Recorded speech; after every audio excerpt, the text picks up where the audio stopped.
Welcome back to Radio 2. Okay, so today we will be looking at voice and performance, which is in Next Level Radio from page 112 to 115. We're also going to be looking at a couple of vocal warm-ups, okay? So if you want to be a radio presenter, then your voice is the only tool that you have. It's not like you have an extra voice lying on the side that you can use, okay? So what we're going to look at is in detail just a couple of vocal warm-ups that you can do that works wonders.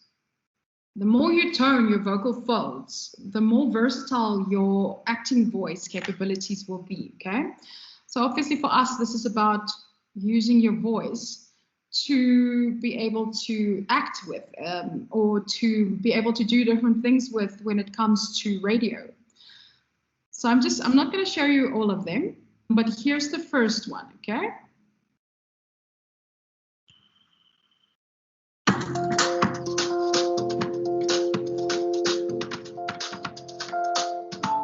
Let's start with a really big upper body stretch. Make yourself bigger. You come in off the street, you want to fill this room with your energy. Look out into it, stretch those ribs, and let's stretch forward. Really get a big, that's it, out of your hips. That's right, like you're reaching forward for something. That's lovely, lovely. And then come up and let's put the arms behind, hold your wrists, pull your shoulders back. That's lovely. And let it go. Good. And shall we stretch the ribs? We really need to get the breath into the rib cage and down into the belly. Take a wider stance. Bend your knees. Big stretch to the side. Then put the top hand on your head. That's right. That other arm around there. Can you feel your breath moving your low ribs out into the stretched side?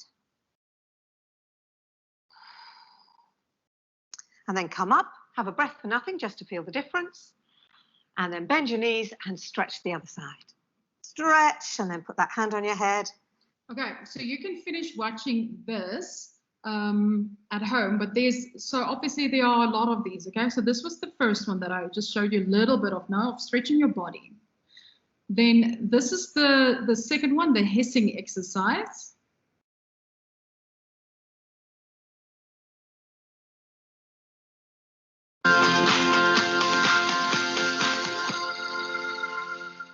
Right now, I'm going to take you through one of my favorite exercises. I developed this to give you an opportunity to both breathe and also to control the release 16. We'll do that a couple of times. Hold for 2, hiss for 16, then 1, 1, hiss. And we'll do it together. So here's my random tempo. Ready, breathe in, hold it, and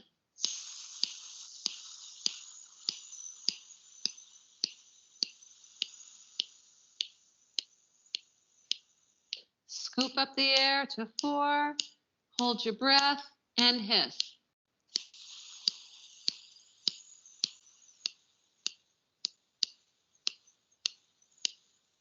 Okay, this time to 3. Okay, so that's a very good exercise for you also to start training your lung capacity. Okay, number 3 here. Hey all, and welcome to Think Geek. My name is Rania Peterson, and in this video I'm going to show you how to do the lip trill properly so you can start warming up your voice with this great tool. Now if you hear, it might be because you've tried before but you're having a hard time keeping your lips trilled, or it might just be you've heard about this lip trill and you're not sure what it is. Like this. Now a lot of singers, they use voice lip trills to warm up their voice, very much in the beginning of their exercises also as the first thing that they do. The lip trill, it connects the breath pressure to your vocal folds. Basically, we need a nice steady air pressure so that you can sing beautifully from beginning of a phrase to the end of a phrase. And the lip trill, it helps you train that because you can't get the lip trill to keep trilling if you have too little air or too much air. So now that you know why the lip trill is such a great warm-up tool, I'm going to take you through step by step how to do it properly. Start by licking your lips and make sure that you relax all the muscles in your cheeks and in your lips. Place your ring fingers at the corners of your mouth and then press outwards and up to lift your cheeks. Now blow a steady stream of air through your lips to make them chill. Try to only blow as much air as you need so that you can keep the lip chill going for a long time. If your cheeks are filling with air, try pushing your cheeks more firmly against your teeth, using the entire length of your fingers to direct the air to your lips. Once you're Okay, so that's a lip trill. It is actually one that a lot of singers tend to use. It's good for you to know still. Tongue twisters, you all know, it's a very good way of warming up your voice. And then number 7, I just quickly wanted to show you also, which is the yawn sigh. Hi, I'm Trisha Pine with Rejoice, a professional singer. I help you sing and perform with more beauty, joy, and confidence. Particularly what to do when to add it into your singing, to sing through the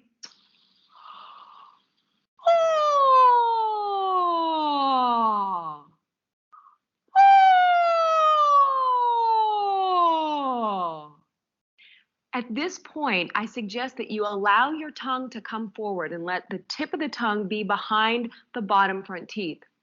You may also add a variation where you allow the tongue to come all the way out when you yawn.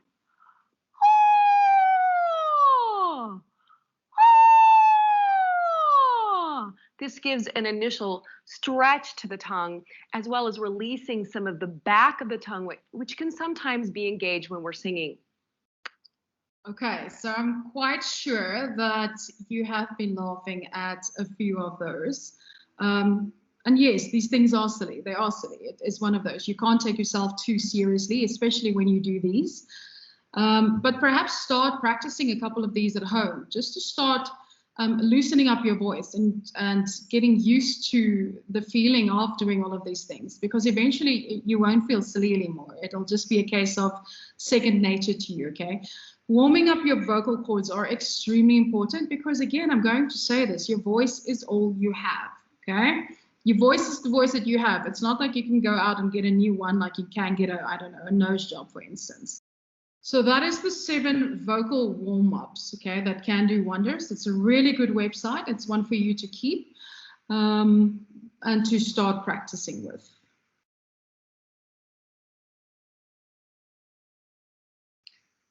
What do you think makes a voice stand out?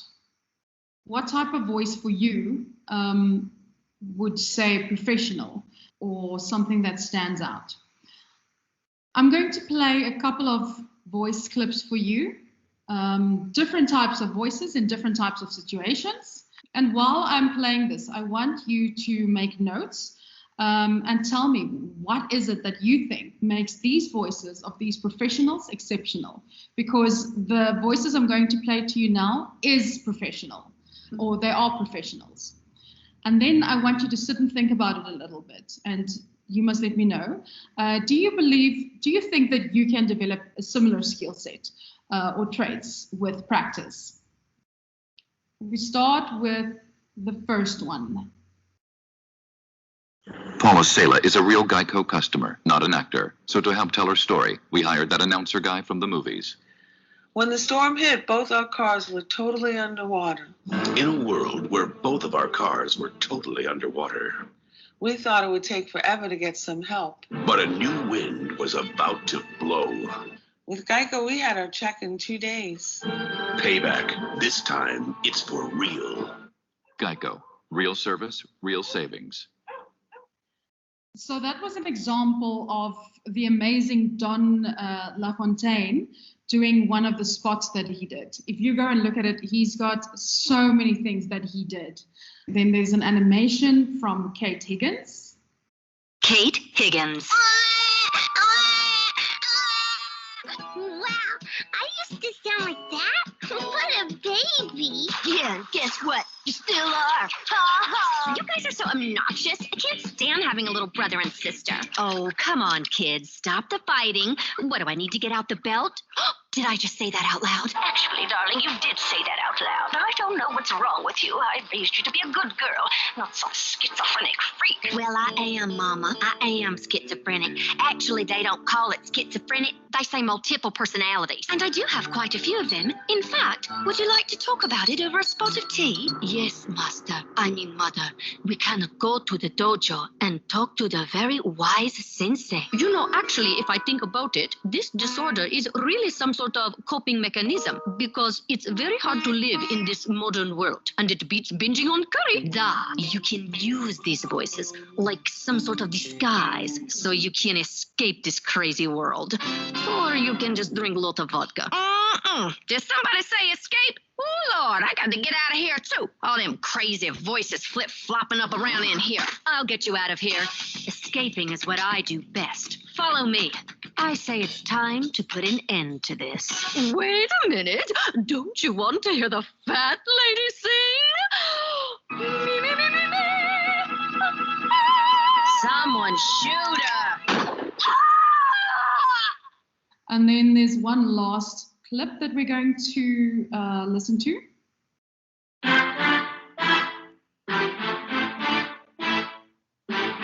Guys, listen to me. I don't think I'm better or tougher than anyone. I mean, believe it or not, I fancy myself more. Buddy! Holy cow, that hurt. My face is on fire. What's it look like I'm doing? I'm doing superhero stuff. Fit, fit, fit, fit, fit, fit, fit. Anybody comes in here looking for trouble, oh, they're going to meet my partners. And I'm talking about Paul and Order. First of all, I want to welcome White Thunder back from the washing machine, who was put in there with a red blanket, and henceforth will be known as Pink Thunder. Personally, Rango. that's what I said. Help! Open the door! Okay, plan B. Yourself, and I think you'll find the people of this here town to be surprisingly hospitable. Thank you, Sheriff. What? Not you again. Stand correct. I hope this turns out better than your plan to cook rice in your stomach by eating it raw and then drinking boiling water. Poe, why are you really out here? I just found out that my dad... The hardcore do understand. But I can't watch my friend be killed. We're not gonna let you ruin our town. You think there's nothing in the world you can't own? You mean a discus? Some people don't know anything about sports. Ugh. Let me just try it one more time. Honestly, there's a million reasons why you're not attracted to me, but give me another. That's great. Just the sassy. And once the moon is mine, the world will give me whatever I want to get it back. And I will be the greatest villain of all time. That's what I'm talking about. I don't know what I'm saying. Just go with me. Look at those fangs. I could have been a contender. Well, I can't do any more damage around here. This little bad guy went to market. I'm not kidding. Well, Ellie giggled, and then she wiggled. Tee-hee-hee-hee. Boom. Okay. Party's over, everybody. Have a good night and leave right now. Ooh, look at me. I'm Julian. Ooh, I know. We destroy the relationship, right? That way we never have to let her go, and she'll just stay our little girl forever. Your attention, please. Your attention, please. I have an announcement to make. I'm bored. Ha ha! You think you're bored? What about all those poor suckers out there in the audience? Ah, yeah. They just keep praying that their category is next. Well, as long as they are praying, and while we're at it, I get to anoint their feet. You keep your hands off me, you little twink, or I'll call the cops. My daddy's a cop. His breath smells like cat food. And that, my friends, is how I make a living. I see what's happening, yeah. Honestly, I could go on and on. I could explain every natural phenomenon. The tides, the grass, the ground. Oh, that was Maui just messing around. And I make everything happen. Look at that.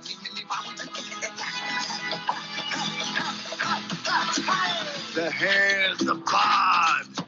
When you're staring at a demigod, what can I say? Welcome. And thank you.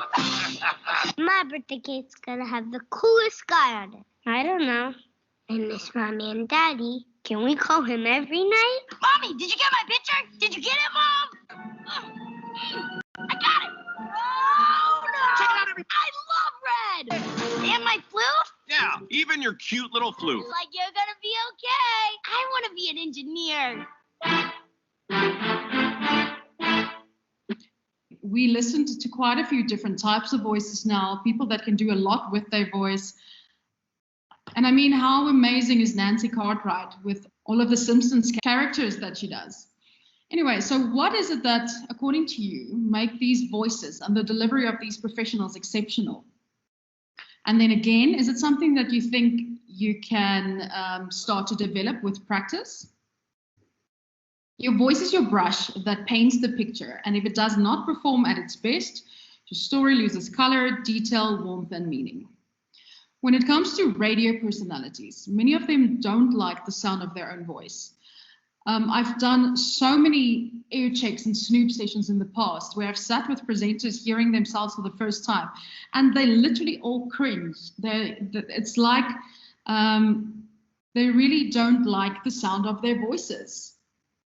The reason behind this is because the voice that we hear inside our head and through our sinuses is not the same as the voice we hear on a recording of ourselves. And if you add compressors and microphones and fancy amplifiers, then our voice can sound completely foreign. Have you ever recorded yourself? Have you recorded your voice and played it back to yourself to actually hear what you sound like? That's perhaps a good place to start. Many of these personalities' insecurities comes from the idea that in order to be a great radio personality, you need to have that classic radio voice. A very good example of this is DJ Fresh's voice. It's one of those that I grew up with. I grew up with a whole lot of presenters who all had these radio voices that they put on for their shows. Before I carry on now, I want you to think about the radio presenters that you listen to today. How many of them actually have that deep, full voice today? Is it still a necessity? Do you think it's still something that's needed on air? Or do you think there's other ways that we're making up for it? The truth is, presenters don't need to have any of those voice attributes for them to be good radio presenters.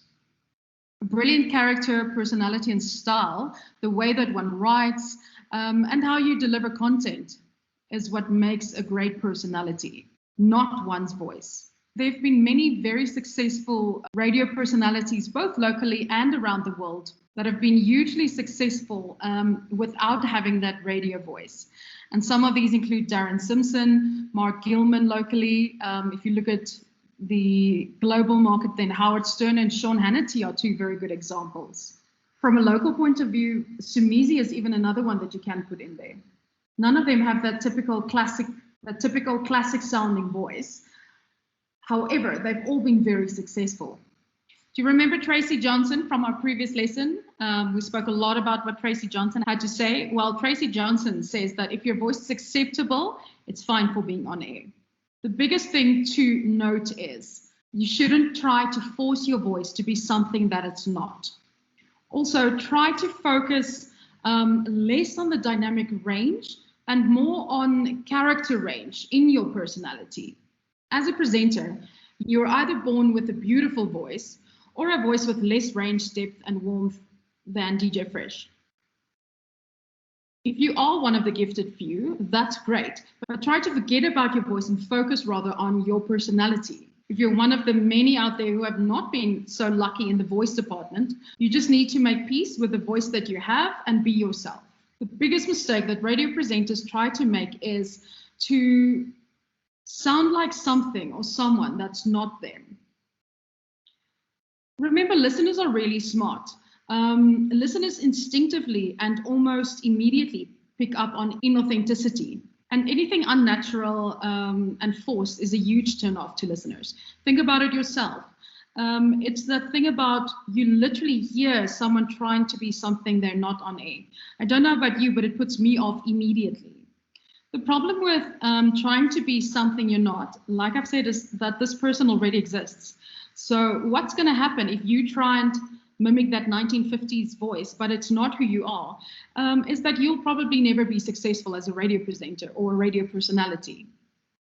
Always remember that The best radio creates the illusion of a one-on-one conversation between you and the listener.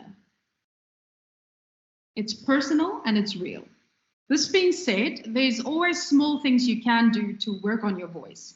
Just to give you some insight for me, I did voice training for years from a singing perspective.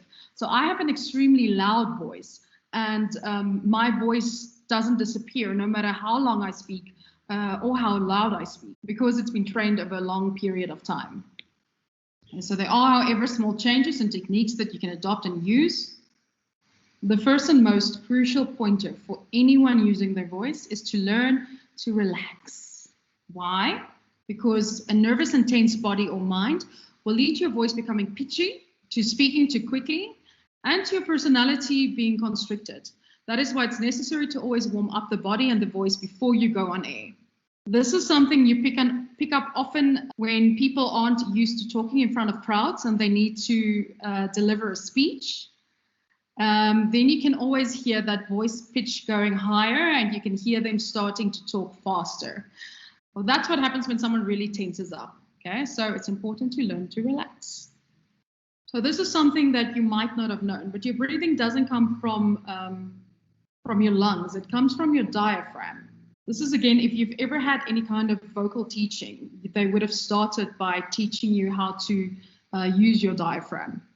Breath controls your voice. So it's important to start, if you have never exercised your diaphragm, start doing it. There's a good exercise in the book on page 113. Next, warm up your facial muscles and specifically your lips. The next exercise is to work and warm up your tongue so that you don't get tongue twisted when you go on air. And then finally, just hum your favorite song for a couple of minutes, just pretty much in the same tone before you go on air and start using your voice. This is especially helpful if you do a show very late in the evenings. Let's say, I don't know, the graveyard shift at 2 or 3 o'clock in the morning. So you might have slept before that. Your voice will be very groggy. It's very good to do some of these exercises before going on air then. Or even if you do breakfast, because you probably wouldn't have spoken to anyone yet, so your voice isn't warm. So it's imperative that you do these kind of techniques. Something to remember is many times the nervousness in your voice comes from your body being nervous, stressed out, or anxious. Looking after your physical well-being by doing things like, I don't know, yoga or meditation will help reduce your stress levels, which on the long run will help with any vocal tension that you might have. Sometimes all you need is a simple tip to sound better and fix what you might think is a voice problem. On page 208, about in the middle, there's a section where Valerie Geller writes, one of the most brilliant and successful voiceover artists in the United States is Randy Thomas. In her book, Voice for Hire, she writes, your whole body from head to toe is your instrument. In order to play good music, you must first learn to play the instrument. Never allow the confines of a voiceover booth, no matter how small it might be, to inhibit you. Your arms, shoulders, fingers, knees, and hips can accentuate what you do as an actor. Let's not forget the face. There are more muscles in the human face than in the rest of the entire human body. That should give you some indication of the degree to which you can work your facial muscles to manipulate your voice, which is, after all, also a physical entity. No one cares what you look like in the booth. Frankly, no one is watching, including you. We just mentioned that a variety of the problems with the voice can be fixed if you work to correct your breathing. Often the trouble is simply not getting enough air. This is where voice coach, Dr. Anne S. Utterbach, says that you must yawn.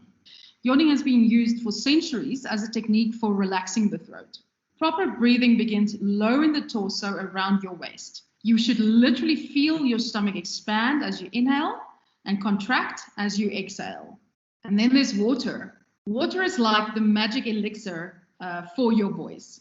But you can also use any decaffeinated, unsweetened, non-alcoholic.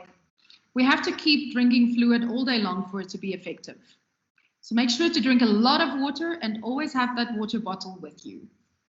Again, the focus is on the tension of the job itself that you might be doing and the exhaustion and the psychological demands of the work. and then what this does to your body. And this, at the end of the day, affects your voice once again. If you can learn to relax, that kind of problem will miraculously disappear.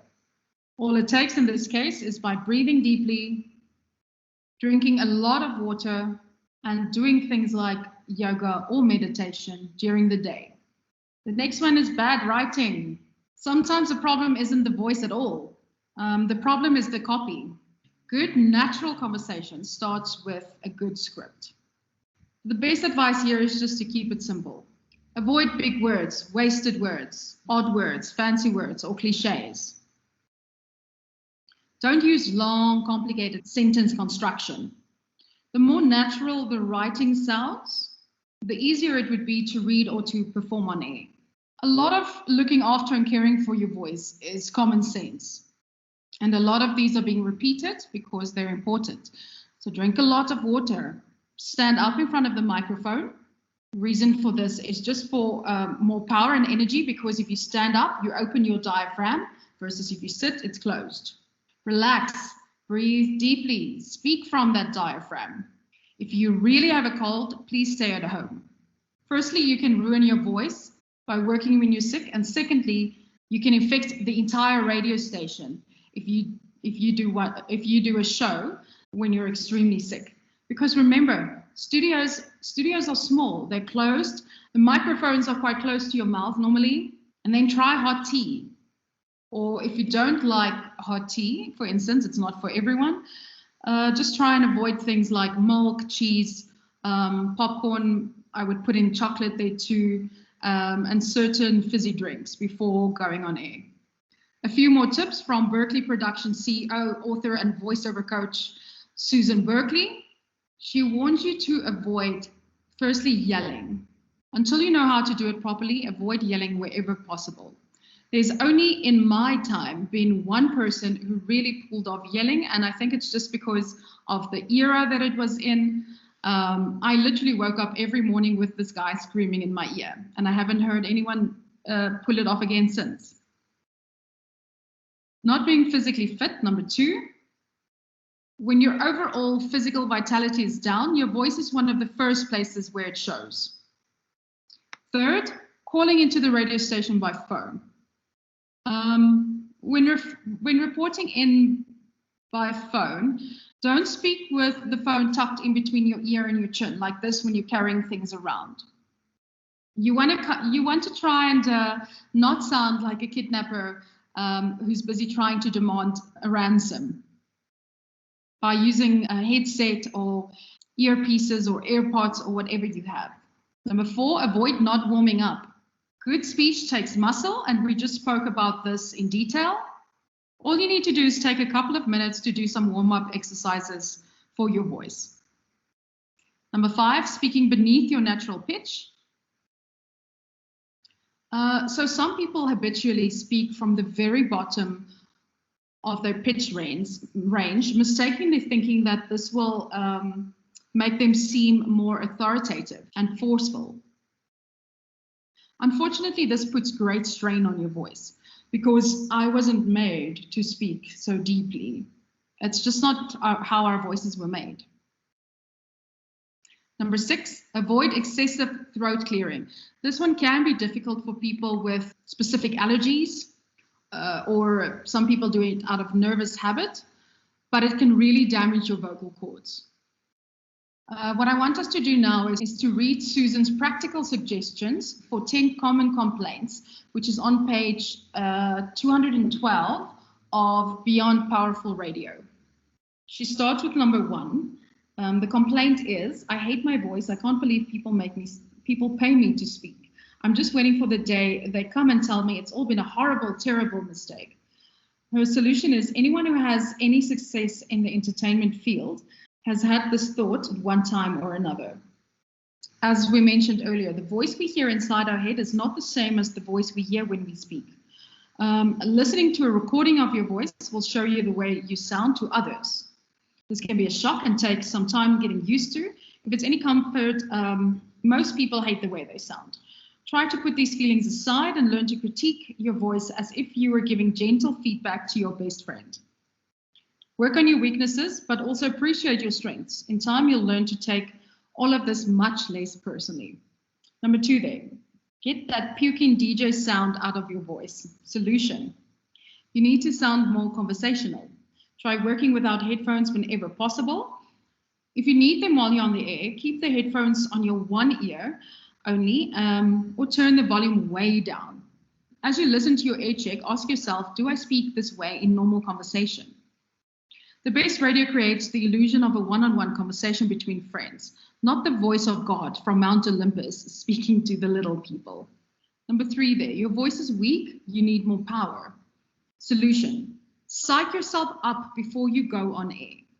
Pro athletes do it all the time. Check your posture, use lots of body language, gesture freely with your hands. You'll see I do it all the time. I feel like I'm an Italian. I have knocked over so many glasses in my years and broken so many of them because I speak with my hands. Wear comfortable clothing that doesn't restrict your breathing. Start a fitness program. To get vocal energy, you need physical energy. Eat lean before you go on air. Number 4, you sound too breathy. Solution, there are 2 common problems with breathiness. The first is when the speaker, usually a woman, speaks in an exaggeratedly breathing manner. Women often believe, or some women believe, that a breathing voice makes her sound more vulnerable and feminine. The second problem is misplaced breathing. The speaker exhales too much air in the middle of a thought and gives the impression that he or she is exhausted or gasping for air. Both of these problems can be fixed by training. Number 5, you mumble, you need to improve your enunciation.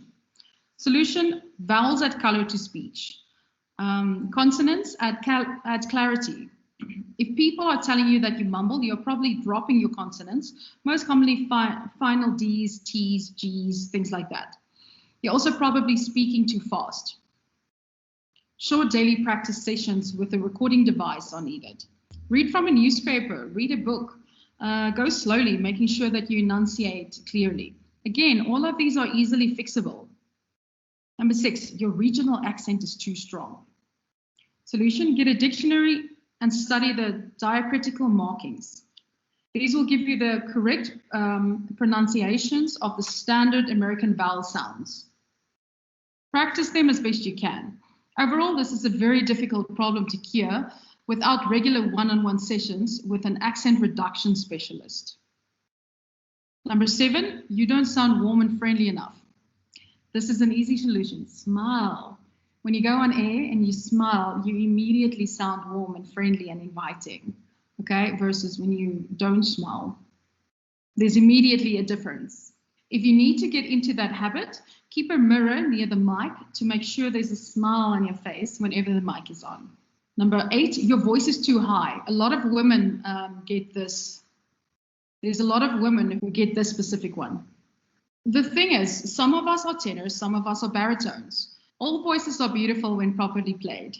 One of the most common causes of a high, thin voice is nervous tension, as we've mentioned. Deep abdominal breathing will help you stay relaxed so that your voice can sound to its best. Number 9, by the end of your show, your voice sounds tired and hoarse. Your solution here is when you're run down, your voice is the first thing to go. We said this earlier also, but I need to reiterate. When you are run down, your voice is the first thing to go. If you smoke, stop immediately. If you don't smoke, avoid smoky environments like bars and clubs. Make an appointment with the throat doctor to rule out any medical problems. As a healthy voice should stay strong throughout an entire air shift. You could also be suffering from allergies, and things like dairy products again makes this worse. Number 10, your voice sounds boring and monotonous. The solution, put the fun back in your voice. Practice reading children's stories or trashy romance novels aloud, just not or trashy romance novels aloud, perhaps in the comfort of your personal bedroom. Practice reading children's stories or trashy romance novels aloud in an exaggerated manner. Work with a mirror by the mic. Don't worry if you look silly or stupid. The sillier you look, the better you will sound. If there's emotion on your face and in your eyes, we will hear it in your voice. This is radio, no one can see you anyway. Study the greats. Find and record voice models. Try and imitate them to pick up nuances of inflection and pacing. You'll find she gives you a site where you can find some voiceover artists. But I mean, these are everywhere, okay? I just played you a couple. If you Google voiceover artists, you'll find millions. Remember that although not everyone can have a great voice, all voices can be worked and improved upon. In summary, audiences will listen to people who do not have, so if we just put it all together and give a summary, audiences will listen to people who do not have great voices, but have something to say. Audiences will listen to people who do not have great voices, but have something to say, but will spend very little time listening to a beautiful voice that says nothing. Number 2, technique and care of the voice are key to making the most of the voice that you have.